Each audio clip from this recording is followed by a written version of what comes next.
Hi, I'm Rick Conlow. Thanks for coming. I want to talk to you about how to motivate your team in 30 minutes or less. Now, that's a bold claim, but I want to tell you that my business partner and I, Doug Watsaba, in our consulting and training company, that we've been working with clients all over the world for the last 19 years, and we go into situations where we can coach managers and leaders in there to be able to get results. Instead of taking a year to do it, we can get it done in 3-4 months. In other words, there are techniques and processes that you can use to accelerate your results. And why wouldn't it be good for you to know that? And a lot of that we have in our book, Superstar Leadership. But let's dig into this. What are the 7 deadly sins of team development? Why do managers have trouble with their teams? They're stuck. Maybe you've been in a situation like that. They're just not doing as well as they could be, or they're falling short of their goals, or they're just unable to work well together, so it's causing quality problems, service problems, intercompany problems. 7 deadly sins. Number 1, lack of direction. Lack of clear expectations and goals cause people to do a little bit of everything. They're unfocused in terms of what would they do. In fact, we found that 80% of performance problems often come back to that. Second is they don't have a plan. In other words, the plan may be in the head of the leader, or maybe they've talked about it, or maybe on high they got the plan, but they haven't translated that into what do we need to do here together. So they haven't done that team planning together. Poor communication. They may have a plan, but they're not talking about what's working, what isn't working. They're not evaluating results. They're not reviewing results. Can you relate to some of these that I'm talking about? Number 4, poor measurement. In other words, they're not tracking. Heard from one manager in the government. He says, we have no ROI, he goes. Well, they do. They serve the public. And they ought to do it in a cost-effective manner. So with a little ingenuity and creativity, they can come up with some metrics to go by. Everybody can. And then lack of team training. Most people don't know how to work well together. I mean, if you look on the world scheme of things, at any point in time, there's 30 to 40 wars. Now, you would think after a few thousand years of development and human progress, we'd figure out how to work cooperatively. Well, it isn't. And quite frankly, it doesn't translate that way into organizations either. So part of what I'm saying here is people need to learn how to talk about a plan. They need to learn how to give their ideas. They need to learn how to give feedback. They need to know how to problem solve, how to deal with conflict. That's all part of team training.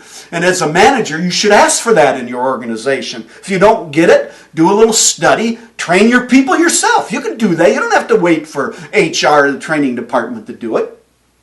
Another big thing that gets in the way of team development is poor conflict resolution. Now, here's the thing. When there are problems, that's not a bad thing. Inevitably, there's going to be disagreements. There's going to be a breakdown in performance. The key is how you handle that. Do we blame? Do we shame? Do we ignore? Does you as a manager come in or someone else run roughshod over everybody else? So people need to learn how to handle conflict without stepping on people's toes and to build consensus. Key ingredient to effective teamwork. And then there's poor execution, not knowing how to get people to be able to execute the plan and to do it consistently with commitment and competence and clarity.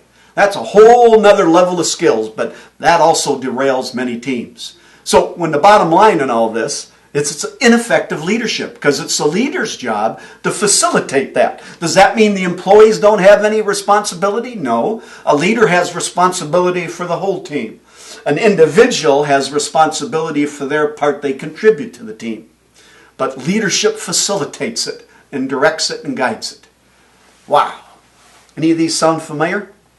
So what can you do to turn your team around? Let's say you got a team. I just thinking one right now that I went into last year, fourth quarter. They were stuck. They were behind in goals. They were down. They weren't motivated. They were just going through the motions. Weren't going to get any bonus. That's where they were at. So what do? 1, hold a team meeting. 2, hold one-on-ones. And then 3, follow it up. Sounds simple, right? Now, there's some complexity to that. I'm going to give you a couple key points in each of these. First, you hold a team meeting. That's where you start in 30 minutes. And what you do is you go to the team and you say to the team, hey, we're stuck. And I own part of that. So what I want to do today is facilitate clarifying our plan, writing it down, getting input from all of you, and we'll see where we go from there. So here, let me hand out this sheet of paper. So you hand out a sheet of paper. You have everybody write down what you think their top 3 goals are for the team. And then and after you do that, you break them into smaller groups. This particular team I was involved in had 10 people, 2 groups of 5. And they take a few minutes and brainstorm. What can we do to achieve our goals better? And by the way, one of the key things you might want to do is give them at least one key goal to include on some that they talk about. So now what you have is you've established a goal, you've asked them for some goal ideas, you break them into groups, and now they're brainstorming what they can do. You move from group to group, and what you do is facilitate, you appreciate, you recognize, you praise, you encourage. And then when they're finished, and you give them about 10 minutes to do that, maybe 12, 15 minutes, about half the time in the team meeting, you have them report out. And we put it on flip charts, and we put it up on the wall. And then we go through. There may be some similarities and differences between the 2 groups. You pull that together and talk about that a little bit. And then at the end, you appreciate everybody's involvement. Because, 30 minutes will go fast here. And then you tell them what you will do is write all this information down. We'll hold a follow-up meeting in the next week, and we'll go through it again. Say, in the meantime, I want each of you to think about this, and then I'm going to come and meet with each of you one-on-one. We're going to have a discussion about your job. And I'll do it with everybody. It's not evaluation. It's what can we do individually to be even more effective at what we're doing. And so you said, and then I'll set those up with everybody. So off the team goes, and they're all talking about this. So right away you get their attention because you got them involved, you set a new tone, they're buzzing a little bit. Most of them, or at least some of them, will think that, hey, Rick's not going to follow through. So then you follow through with your one-on-ones. And you have one-on-one meetings for 15 to 30 minutes with each of them. You talk to them, you have them write down what they think their key job duties are, what are their strengths, what are their areas to improve, and also maybe some action steps they want to take in their job. You have them write that down. You do it with them and give feedback and guidance. You ask them first, then you give feedback and guidance after. When you're done, you have one sheet of paper for each person about their expectations, strengths, areas to improve, and the goals and plans to move forward. Now you'll get them buzzing even more. They're going, wow, what's this all about? Some will like the discussion and appreciate it. Some of the veterans maybe will think, who is this idiot trying to do this with me? It's what happens. Then, over the next week, you're following up. You're checking in with people, each of them, just informally. Hey, how's it going? Jared, what do you think about this? Sue-Ann, what did you think about this? Any other thoughts? And you're just checking in informally. So you've got kind of some reinforcement of what you need to do.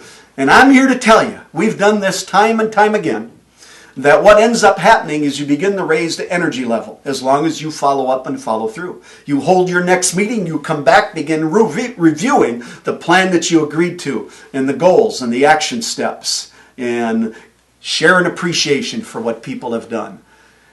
That kind of activity can turn a department around. By the way, the one that I went into, they exceeded their goals at those last 3 months of the year, and they all got a little bit of a bonus.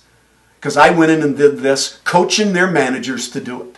That's the kind of impact we can make with our team. It doesn't have to take forever. We can get it done today. Now, there are 7 keys to success on this. Be specific when you talk about goals and plans. As a team, be specific when you're talking one-on-one with people. When you recognize contributions, which is important. In the team meeting, individually, notice one of the key things that I talked about one-on-one is what are your strengths? So you recognize contributions there. Listen effectively. We have to be careful as a leader. We don't say, oh, we can't do that, Bill. We tried that once and it failed. Or, that's a stupid idea. Don't ever bring that up again. What we'll do is shut the team down. We got to listen and paraphrase. What I hear you saying is, let me make sure I get that point, Doug. What you're saying is, and so you can understand. You're getting everybody involved. How? Okay, they're all in the team meeting. They're all in the smaller groups. They're all contributing that way. They all get the one-on-one, and you follow up with each one of them informally one-on-one. See what I'm talking about here? There may be some conflict and disagreements to come up. Model that. Listen. Hear it out. Ask a few questions. Resolve it amicably. Come to consensus. You have to keep your commitments as a leader. You need to follow through. You need to do the one-on-ones. You need to do that informal follow-up I mentioned. You need to go back to your team and hold another team meeting. See what I'm talking about here? Now, the last point I want to mention here is you got to believe in your team. People can accomplish incredible things. Here are examples of some great teamwork. The one on the left, consistently, because the leader gets involved and uses some of the skills that I've talked about, they consistently are leaders in their company in sales, customer service, and profitability. The one on the right, they improve their sales 10 times to existing customers. I'm not kidding you. They got that kind of result. People have tremendous potential. People want to be great, and if they aren't, leadership won't let them be. Our role is to bring out the best in people. You know, Anthony Robles, Arizona State, 2011 NCAA wrestling champion, 125 pounds, 37-0 for the season. Notice anything about him? He's got one leg. Yet his mother brought him up that he was a champion, that he could do anything, and he learned to believe it. Could have been a different story. He could have been treated like an invalid and had no future, but he didn't believe it. And he went on. In fact, as he got really good at wrestling, guess what the competitors began saying? This isn't fair. He's got an advantage. Can you believe that? He's a champion. He went on to be a motivational speaker, and he's training for the 2016 Olympics. Wow! That's the kind of potential our people have. They're just waiting to be able to contribute. That's our role of a leader. In our book, Superstar Leadership, we teach superstar leadership model that pulls all these skills together, not just in 30 minutes, but day in and day out, week in and week out, month in and month out, and build trust, consistency, and passion. It creates employee engagement, which is so lacking in companies today. All the research says most employees aren't that excited about the work that they're doing. They can't wait to get out of there. They're only going there because the alarm went off and sent them there. As a leader, you can create a different environment and position your career for greater success by being different than everybody else. Hey, I have this dream that soars on golden wings. I visualize your achievement and your legacy that sings. I do not know all about your awesome goals or your persistent efforts to raise the bar. I only know that you can be the best, a superstar. Hey, thank you for coming, and take care.